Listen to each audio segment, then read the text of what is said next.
Before anything else, we must slow down and ask an uncomfortable question. Why does love feel so urgent in a world where so few are ready for it? Each morning, as we rise into another day of effort and resistance, we notice how quickly the mind reaches outward. It searches for connection, for warmth, for something that will quiet the inner tension. Yet urgency is rarely wisdom. What feels immediate is often what has not yet been examined. We live in a time that confuses emotional intensity with strength. We are told that to love quickly is to live fully, that delaying attachment is avoidance, that solitude is failure. But when we look closely at our own patterns, our reactions, our disappointments, we begin to see a different truth. Much of what passes for love is actually escape. Escape from responsibility, escape from self-knowledge, escape from the hard work of becoming steady inside our own minds. There is a quieter path, rarely celebrated, where a man chooses restraint over impulse and patience over hunger. Not because he despises connection, but because he understands its weight. To invite another person into one's inner life before that life is ordered is not romance, it is recklessness. So we pause, we observe, we train. This is not a path of rejection, bitterness, or isolation. It is a path of preparation, a deliberate delay chosen consciously to refine character before offering commitment. What follows is not a rejection of love, but a redefinition of it, one forged through discipline, self-command, and clarity. So we begin here, together, in the early hours of the day, when excuses are quiet and intention speaks clearly. What follows are the principles that guide why the strongest men delay love, not to avoid it, but to one day meet it without fear, dependency, or loss of self. 1. We begin by choosing silence over noise. Each morning we wake before the world has decided who it wants us to be. In that quiet hour, we learn something essential. Desire is loud, but clarity is quiet. The strongest men do not rush to fill silence with affection, attention, or validation. They sit with themselves long enough to hear what remains when craving stops talking. We learn early that unchecked longing makes us reactive. It pulls us outward, scattering our focus across people, expectations, and imagined futures. Love, when entered from this state, becomes a negotiation driven by fear. Fear of being alone, unseen, or unchosen. Strength begins where this fear is observed, not obeyed. We are warned that the mind becomes dyed by its thoughts. When our mornings are filled with hunger for another person, our entire day bends toward that hunger. But when we delay love, we reclaim those hours. We train the mind to rest in sufficiency rather than lack. We do not delay love because it is weak, but because it is powerful. Fire, left uncontained, consumes everything. Contained, it forges steel. So we build the container first, discipline, patience, self-command, before we invite another into our inner world. In this way, solitude becomes not an absence, but a proving ground. We learn that we are whole before being chosen, and from that wholeness, a different kind of love will one day be possible. 2. We learn to rule the inner kingdom before sharing it. Every man governs something, whether he admits it or not. If not his impulses, then his impulses govern him. The strongest among us delay love because we understand that intimacy exposes the foundations of our character. Whatever is unresolved within us will eventually be handed to another. It has been said that no man is free who is a slave to his passions. Romantic attachment, when entered prematurely, often becomes a subtle form of slavery. Moods rise and fall with another's approval. Peace depends on their presence. This is not union, it is dependency disguised as devotion. Each morning we practice mastery in small things, rising when it is uncomfortable, choosing restraint where indulgence is easy, watching emotions arise without immediately acting on them. These are not dramatic acts, but they are cumulative. They build an inner order that does not collapse under pressure. When a man who has not mastered himself seeks love, he seeks a ruler. When a man who has mastered himself chooses love, He offers partnership. This distinction changes everything. One is driven by need, the other by intention.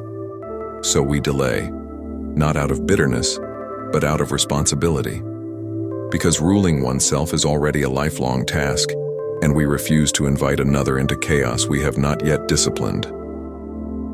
3. We face desire, without letting it command us. Desire is not the enemy, confusion is. Many mistake intensity for truth, longing for destiny. But the strongest men learn to stand in the presence of desire without kneeling to it. This is a daily practice, especially in the quiet moments when imagination runs unchecked. We are reminded that it is not things themselves that disturb us, but our judgments about them. Love, idealized too early, becomes an imagined cure for discomfort. We project salvation onto another person instead of addressing the disorder within ourselves. In the morning, when the mind reaches for fantasy, we bring it back to reality. We ask, what is in my control today? My actions, my effort, my integrity. Not whether I am chosen, but whether I am becoming worthy of my own respect.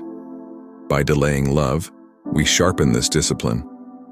We learn to experience attraction without being ruled by it, to feel loneliness without panicking, to want deeply without acting blindly. This is emotional resilience, not suppression, but sovereignty. And slowly, desire transforms.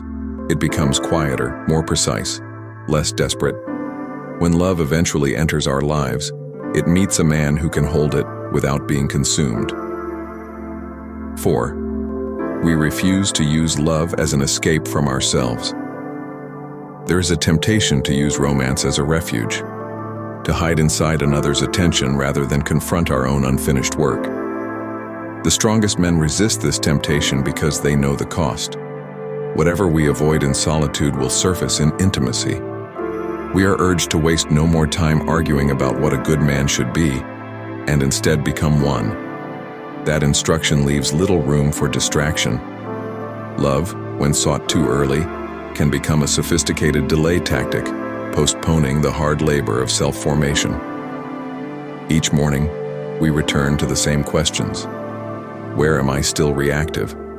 Where do I seek comfort instead of growth? Where do I blame circumstances instead of refining character? These questions are uncomfortable, but they are clarifying. We do not reject love. We refuse to misuse it. We will not ask another person to stabilize what we have not yet strengthened. We will not place the burden of meaning on someone else's shoulders. In this refusal, we gain something rare: self-trust. And a man who trusts himself does not cling. He chooses. 5. We build an identity that cannot be shaken by attachment. When identity is fragile, love becomes dangerous. A careless word, a moment of distance, a shift in affection, these can unravel a man who has built himself around another's presence. The strongest men delay love because they are constructing something more stable. We are taught to build inner fortresses, not of stone, but of reason. Each morning we add a brick: consistent work, clear values, standards that do not bend under emotional weather. This is slow construction, but it lasts. We learn who we are without an audience, without validation, without someone watching our progress. This is where real confidence forms, not in performance, but in alignment with our own principles. Only from this position can love be entered freely, not as a source of identity, but as a companion to it, not as a mirror, but as a shared horizon. By delaying love, we ensure that when it arrives, it meets a man who stands on his own feet, steady, deliberate, and unafraid of loss. 6. We prepare to love without possession or fear. Fear is the quiet poison of relationships. Fear of abandonment, fear of insufficiency, fear of losing control. The strongest men delay love because they are working to remove fear from the equation.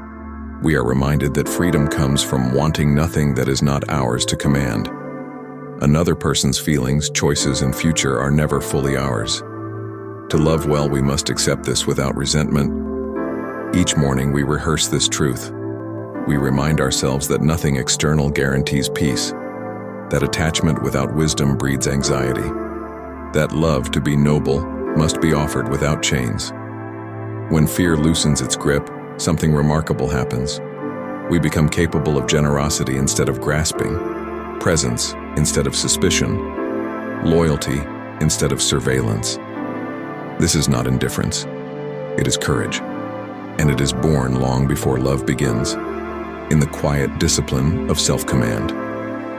7. We choose love, only when it complements, not completes. At last, the delay reveals its purpose.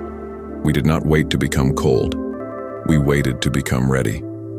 The strongest men delay love because they intend to enter it as whole beings, not unfinished projects. We are reminded that a man's worth is no greater than the worth of his ambitions. Our ambition is not merely to be loved, but to live rightly. Love then becomes a consequence, not a goal. We walk this path together, morning by morning, shaping ourselves into people who can give without losing themselves, who can commit without disappearing, who can love without surrendering their inner authority. When love finally enters our lives, it does not rescue us. It joins us. It does not define us. It walks beside what we have already built. And that is why the strongest men delay love, not because they fear it, but because they respect it enough to meet it as equals.